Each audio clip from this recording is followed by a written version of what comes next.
tonight, a closer look at future fallout just days after an official announcement that Colstrip's Units 1 and 2 will shut down early. We dig deeper into the true impact of the closures on people and dollars across the Colstrip community and the rest of the state. The Montana Coal Board wrapped up its quarterly meeting in Billings today, approving more than $1.3 million to various projects and communities impacted by coal development. Now on its face, just another boring government meeting, but Q2's Jay Cohn is standing by tonight to explain how the Coal Board is really where the rubber hits the road when it comes to sharing Montana's coal tax dollars. Jay? Well, Russ and Janelle, among the projects that were up for approval today, a new gym floor for Colstrip High School, new water lines for the city of Roundup, and funds for a new thrift store in Lame Deer. Just a sample of how Montana's coal tax serves as the lifeblood for many Montana communities. To move in second discussion. John Williams has served as chairman of the Montana Coal Board for the past 14 years.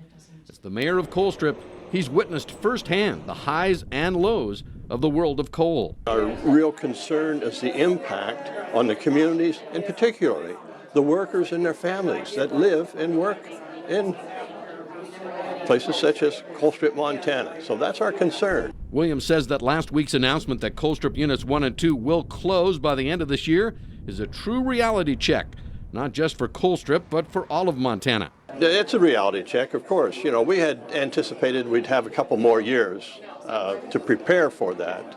And so the recent announcement of the closure of 1 and 2 at the end of this year came as a surprise to, not only to the men and women that work there, but the families in Colstrip, Montana. It came as a real surprise. Now the storm is here. We could see the clouds coming, but now it's here, and we better be ready. And it just got real. Jim Atchison heads the Southeast Montana Development Corporation in Colstrip.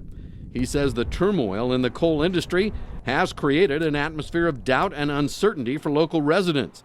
But he remains bullish on the town's future. Homes are selling, but they're obviously been reduced in value, of course, and the rental market is full. If you drove into Colstrip today, you would see 6 construction projects going on. Colstrip's cloudy future is also on the radar of the Big Sky Economic Development Corporation in Billings. Director Steve Arviskow says the impact of losing the 2 older units at Colstrip hits close to home. So business sitting in Billings, Montana, that has been providing supplies and resources and expertise and doing business with the operators of Colstrip units 1 through 4.